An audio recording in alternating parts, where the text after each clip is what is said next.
RIMS 2 निर्माण को लेकर के जो जमीन अधिकृत किया गया था उसको लेकर के लगातार ग्रामीण विरोध कर रहे हैं। अब इस विरोध में आदिवासी बचाओ मोर्चा के तमाम जो लीडर हैं अब अग्रणी भूमिका निभा रहे हैं।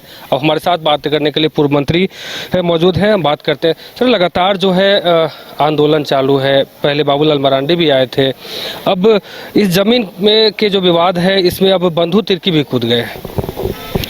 निश्चित रूप से हमारा व्यक्तिगत भी विचार है कि सभी लोग को जमीन को बचाने के लिए आना चाहिए, चाहे वो कांग्रेस का हो, बीजेपी का हो, जेएमएम का हो। चूंकि जेएमएम के लोगों को तो खास रूप से आना चाहिए कि यहाँ शिबू सोरेन 2012 में खुद आए थे और उन्होंने आह्वान किया था कि खेत को जोतो, खेती करो।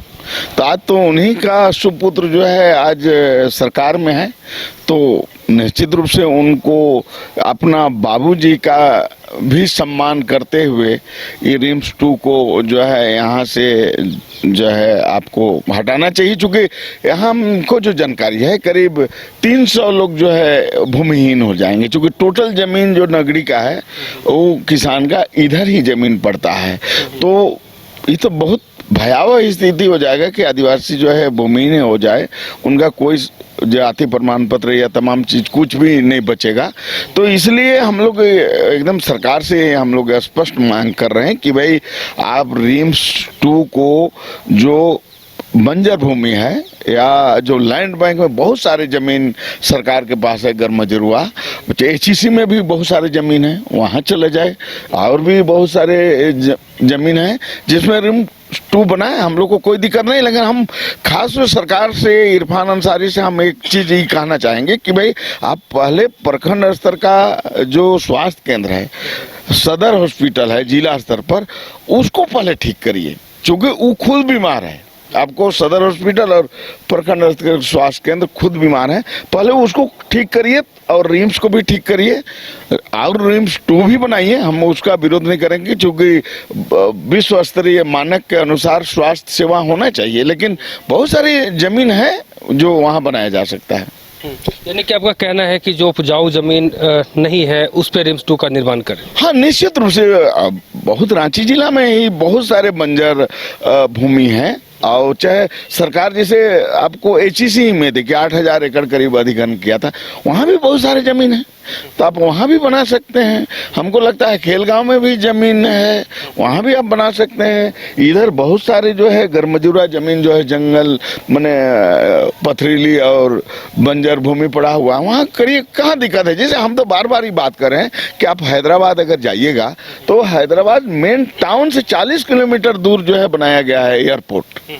तो भैया आप एकदम टाउन में ही क्यों चाहते हैं? आप लोग टाउन से थोड़ा हट के भी तो बनाने का प्रयास करिए ना। लेकिन दुर्भाग्य है कि रांची में केवल ये लोग चाहता है कि रिंग रोड के अंदर ही बने। ऐसा नहीं होगा, आपको 5 किलोमीटर 10 किलोमीटर के रेडियस ही बने, ऐसा कोई भी टाउन ऐसा नहीं हुआ है। कोई भी टाउन का आप देखिए उसका काफी दूर दूर तक विस्तार हुआ है।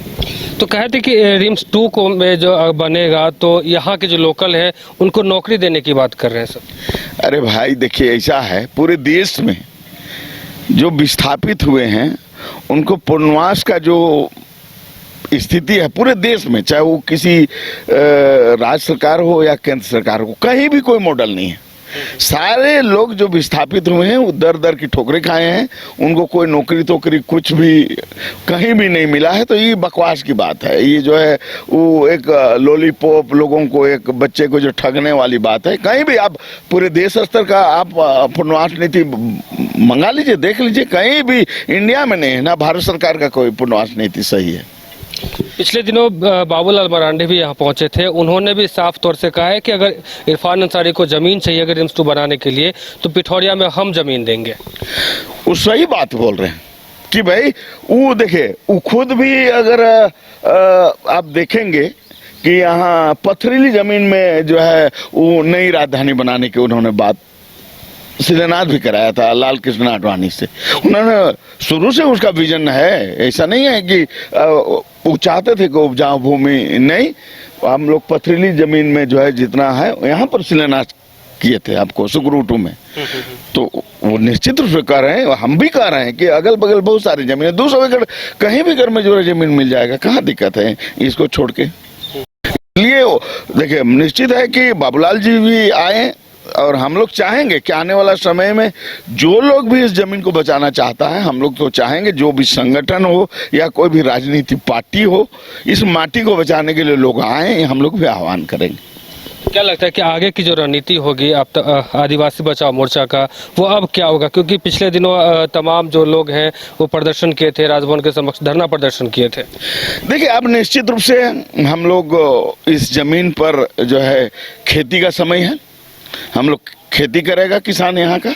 निश्चित रूप से लोग जो है वो खेती के लिए मदद में जो हम लोग का जो सिस्टम है, मदद के लिए सब लोग आएंगे और यहाँ के किसान इसमें खेती करेंगे। एकदम सीधा सीधी एक लाइन के बात है, किसी भी कीमत पर इस जमीन को हम लोग नहीं छोड़ेंगे, किसी भी कीमत पर, चाहे उसमें गोली चले या जो होना है, सरकार को जो करना है करे, लेकिन हम लोग जमीन छोड़ने के लिए तैयार नहीं। बंधु तिर्की अब इस आंदोलन में आए हैं, तो क्या अब तमाम लोग स्वागत करेंगे उनका इस आंदोलन में? देखिए, जो लोग भी आएंगे सारे लोगों को खुला निमंत्रण है कि सारे लोग आए। बंधु तिर्की जी आए, दयामणि बारला जी आए, हमारे जो है ये क्या कहते हैं आपको यहाँ के विधायक जी आए, सुरेश बैठा जी आए, राजेश जी आए, जेएमएम के चमरा लिंडा जी आए, सारे लोग हम लोग, और जितने भी संगठन हैं सामाजिक संगठन, उनको भी हम लोग आमंत्रित करेंगे कि इसमें आप जो है इसको बचाने के लिए नगरी गांव के साथ खड़ा हुई। तो हमारे साथ पूर्व मंत्री देवधन कुमार सिंह का साफ तौर से कहना है कि इस आंदोलन में जो भी आना चाहते हैं हम उन्हें निमंत्रण देते हैं, आए और यहाँ के जो ग्रामीण हैं, आदिवासी समाज के जो लोग हैं, उनकी ये ज़मीन को बचाने की कोशिश करें। और साथ ही इनका ये भी कहना है कि रिम्स 2 के निर्माण को लेकर के कई ऐसी जगह है जहाँ खेती नहीं होती, जहाँ जो ज़मीन उपजाऊ नहीं है, वहाँ रिम्स 2 का निर्माण कराएं। हम लोग इसका समर्थन करेंगे, लेकिन उपजाऊ ज़मीन पर अगर रिम्स 2 बनता है तो हम लोग इसको लेकर के चाहे जो भी हो आंदोलन करेंगे और हर हाल में रिम्स 2 का निर्माण जो है इस जमीन पे नहीं होने देंगे। फिलहाल अपने सहयोगी उत्तम के साथ Amit Jha, news bioscope, Ranchi. Gold संस्थान आपके सपनों को दे रहा नई उड़ान। पिछले 27 सालों में 18,000 से ज्यादा छात्रों ने गोल्ड संस्थान से डॉक्टर और इंजीनियर बनकर अपने सपनों को किया साकार। गोल्ड के संस्थापक और प्रबंध निदेशक विपिन सिंह और धनबाद सेंटर डायरेक्टर संजय आनंद के दूरदर्शी नेतृत्व में गोल्ड संस्थान बन चुका है मेडिकल और इंजीनियरिंग की तैयारी कर रहे लाखों छात्रों की उम्मीद और विश्वास का प्रतीक। सफलता का सबसे बड़ा दुश्मन असफलता का डर। मेरे बच्चे का रिजल्ट हुआ, ये खुशी का विषय था, बट हमारे इंस्टीट्यूट के जो बच्चे रिजल्ट कर रहे थे, जो लेवल को अचीव कर रहे थे, उनका भी रिजल्ट हुआ, ये हमारे लिए और ज्यादा खुशी की बात था। आज ही जुड़िए गोल्ड संस्थान से और अपने सपनों को दीजिए नई ऊंचाई।